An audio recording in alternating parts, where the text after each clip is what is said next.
I da, ja sam na samom početku emisije najavila da ćemo pričati o nekim starim dobrim vremenima. Za sve jugonostalgičare danas u emisiji za Beograd Zoran, predstavnik grupe Jugosloveni. Dobar dan i dobro mi došli.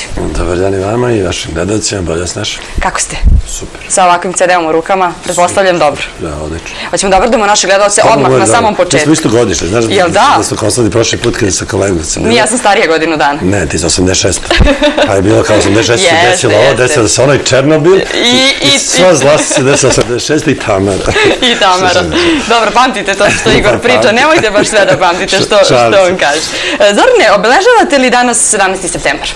17. septembar? Mislite bitan neki datum u vašoj karijeri? Pa o moje ne. Vaši početci? 17. septembra, jesno, odakle vama to sve? Pa ja izgleda bolje znam nego vi. Zato što 17. septembra, ja nisam znao da je prvi album izašao 17. septembra, a ja sam mislio da je to bilo negde u oktobru. Ne, 17. septembra. A to si ti iskopala, znam odakle. Jel da? Je dobra informacija? Jeste. Dobro. Odlična informacija. Jel obeležavate taj dan? Se setite bar 17. Ne, to ćemo sad početi, što ja stvarno nisam znao. Evo, najiskrenije nisam znao da je 17. septembra zvanično izašao album u prodaji. Molim vas, 17. septembra se čujemo da vidim da ste počeli da obeležavate. Hoćemo sada da kažemo kako ćemo obradovati naše gledalce. Hoćemo, evo, za početak dok mi pričamo. A ja ću da uzmem ovo. Ali uzmete olovku i papir i zapišete broj. Telefona je 2650 485. 2650 485 je broj telefona na koji prvih troje koji se javi dobit će najnoviji album grupe Jugosloveni koji se pojavio pre par meseci. Evo, to je tako izgleda. To tako izgleda. Da malo poklanjamo. Mi smo band koji poklanjamo. Mi sve poklanjamo. I albume, i koncerte, i svašta nešto. I svašta nešto. Ja sam negdje pročitala za 3,5 godine 2000 koncerata ste održali. To je bilo, da, krajem 80-ih. Krajem 80-ih godina. Kakva je situacija danas po pitanju nastupa? Pa mnogo skromnije. Teško je, jel? Skromnije, da. Skromnije. Pa ne samo što nije sve u novcu. Znači, čak nema ni, malo ima i ovih, kako se zove, humanitarnih koncerta i to je zanimljivo, čudno. A i tih humanitarnih kad ih ima, jako malo publike dolazi, što je opet zanimljivo. Nije zanimljivo, nego ja bih pre rekla tužno. Žalostno, da, pravo si. Što je žalostno i tužno, znači, prosto, ne znam, narod je upao neku apatiju, otko znam šta se dešava. Nekako kada god mi dođete u goste, ja volim da se vratim na te zlatne 80-te, kako mnogi kažu. U to vreme pojavile su se mnoge slične grupe. Jeste li ponosni što ste jedni od retkih koji su opstali? Imali ste pauzu, naravno, ali ovako veliki povratak sad. Ponosim sam što trajamo, mislim, nismo radili 20 godina, ali ja sam radio, znači pravio sam ja pesme i tako dalje, ali nismo se pojavili u javnosti, naravno sam ponosan. Ponosan sam ja, pre svega što sam deo te generacije, ajde da kažem, mogu i da pomenem, nije to nikakva reklama, to su i moji prijatelji, i Bajaga, i Dugme, i ne znam, Čoli i tako dalje, dobro, oni su sad stariji, ali mi smo iz tog doba, iz tog vremena, oni su počeli prvi, Bajaga, mi jesmo generacija, ja i Bajaga smo generacija, ali ovi su malo stariji. Znači vi Bajaga i ja smo generacija. Jesmo. To je to. Ne, Bajaga generacija smo po godinu. A po godinu, dobro, šalimo se malo. Bajaga počeo ranije, naravno.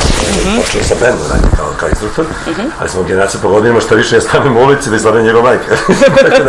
Eto, slučajnost. Mi smo družari iz detinjstva. I Saša Lokle, njegov klavijaturista, tako da sam ja ponosan što sam deo tog vremena. Zaista sam ponosan. Da, nekadašnji članovi grupe su mahom u inostranstvu. Imate danas kontakt sa njima? Jeste čujete nekad? Imam, dvojica su ovde, gitarista je original član i basista, a bubnjar, da, imam svakodnevno. Internet je čudo. Je li imao priliku da čuje ovo novo što ste? Je dobio original album, bubnjar je dole, a bubnjar je čak napravio džez varijantu Jugoslovena u Novom Zelandu, u Wellingtonu, vrlo zanimljivo, i pravio džez, obradi su uradili gomilu naših pesama i to sad sviraju dole i to sjajno provodi dole. I sad hoću da ih dovedemo ovde, da dovedemo taj bend da sviraju naše pesme u džez obradu. Sa Novog Zelanda da dođu u Beograd i da je Beograđani vide. On svira sa Novog Zelanđanima, naše, mislim, moje pesme koje smo mi svirali nekad zajedno, sad su to obradili u džez varijantama i to zvuči jako dobro. Da, koliko se naša muzika razlikuje od tamošnje muzike? Pa to je njihova muzika, zapadna muzika, džez. To je to. Pa slušaj se isto što i mi slušamo. Isto. Da, možete li sada da prepoznate pesmu koja je vanvremenska, jer ste uspeli to u jednom trenutku i da uradite? Jugoslovena? Da. Mogu, da, zašto ne? Mislim, one je zaista vanvremenska. A ste tada mogli to da prepoznate ili se to prosto desilo tako? Ne može to da se prepozna. Mislim, to kad mi neko sad počeo filozofira da je to nešto je osetio, znao, mislim, niko nije napravio hit, ne možeš ti napraviš hit ili ti pesmu koja će biti vanvremenska, da se misliš kao sedneš, sad ću se misliti vanvremensku pesmu. To se desi se, neko se desi jednom ili više puta, neko se ne desi nikada, ja sam imao sreće, mi se to desi. Da. Novi album namenjen je svima onima koji nisu izgubili kontakt sa dušom, je li tako? Da. Koliko je danas takvih?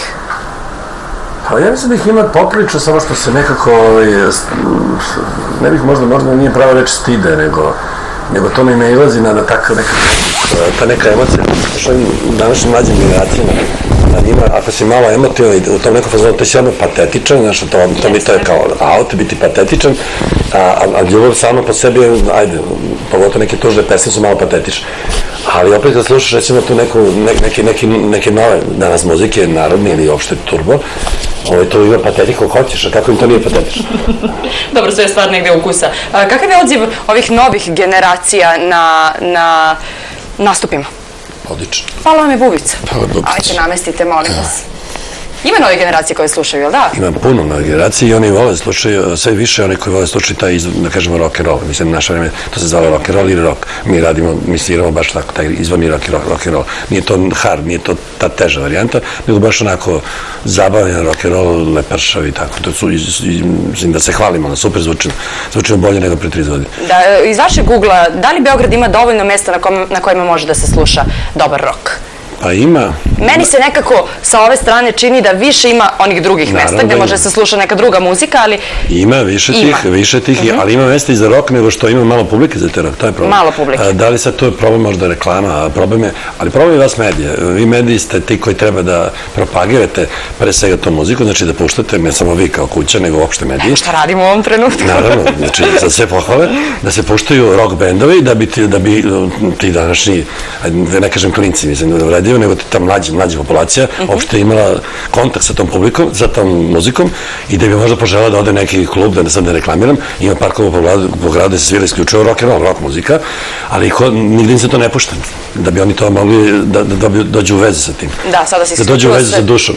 U vezu sa dušom, isključivo preko YouTube-a sada možete doći u vezu sa dušom. Ima blues klubova u gradu, imaš rock klubova, imaš hard rock klubova u gradu, za koje ljudi malo znaju. Zato što se prosto ti bendovi malo imaju prostora po medijima. Ne samo televiziju tu, znači idu svi mediji. I novine i društvene mreže, tako? Naravno, i društvene mreže, ali televizija je pa najmoćnija da se mi ne lažemo. Da, možemo li da uporedimo Beograd nekada i Beograd sada? U smislu muzičkom? Muzičkom. Možemo. Hajmo. Nekad je bio, a sad je bolji u nekom drugom smislu što ima recimo puno stranih, znači sad Beograd je postao svetska metropola, vidimo svaki nedelje neko nam dolazi od, ne znam, da li Beyoncé, da li Dire Straits, u stvari Mark Knopfler, što sam ja bio na koncertu, njega mnogo volim, da li Sting, znači u tom smislu toga recimo nije bilo u naše vreme preterano puno, a opet u drugom smislu... To je tada nedostajalo, pretpostavljam. To je tada nedostajalo, ali tad je bilo više domaćih ovih varijanti i mi smo bilo mnogo, mislim, rock svirki po gradu, kojih sad nedostaje tih rock svirki. Tako da se obrnulo. Obrnulo. Koje mesto u Beogradu volite onako da posjetite za vašu rockersku dušu? Pa mora bi napravim reklama, ne smijem. Može, mi smo slobodno. Imamo i dobar prijatelj koji se zove Buda, na Banom brdu postoji Vox klub koji postoji, to je blues klub, Vox klub na Banom brdu koji postoji 20 i kusur godina i tamo se svira isključivo blues, rock i nema, nikad se nije čulo nijedna druga nota osim toga, recimo to je mesto na koje volim. To je mesto onako za vašu dušu. Šta vam u Beogradu najviše smeta? Osim saobraćaja, svi su mi onako, od kad radimo ovu emisiju, svi su rekli guže u saobraćaju, guže u saobraćaju. Meni ne smeta i to, ja Beograd volim, mislim, ja sam rođen u Zemunu, ja nisam u Beogradu rođen, ja sam u Zemunu, to je vrlo bitno. Dobro, to svi Zemunci tako kažu. Ali suštinski mi ne smeta ništa, ja zaista volim ovaj grad i uvek nekim tim pričama s prijateljima i tako dalje, kad pričamo tipa gde bi, da sad kad bi odlazio iz ove zemlje, da živim ne znam gde, ja uopšte sebe ne vidim, ne znam gde bi mogo da živim. Zaista, mislim da se ne hvalim, ali proputao sam popričao po svetu, po raznim metropolama, možda New York, recimo New York, ali opet neko, uvek kad se vraćam u taj Beograd, bilo sa autoputa, bilo sa aerodroma, kad pogledaš... Srce puno. Ovoliko. Ovoliko, da. Znači, ne znam, Beograd mi onako, ima zaista ima dušu. Da, možemo još jednom za kraj našeg razgovora da kažemo ljudima gde mogu da nađu... Oni će, da, mogu da nađu po prodavnicama CD-ove, a ovi što su se javili, oni će dođu, dobit će tamo na telefonom adresu gde je Sky televizija, čekati na portirnici i neko uživaju. U stvari, bilo bi lepo, eto, kada podimo te CD-ove, da nam se javi kao prijatelji na naš Facebook profil. Facebook profil je isti ovakav, ista naslovna strana kao CD. Ovo zelenkasto je ovaj telefon, prepoznaćete.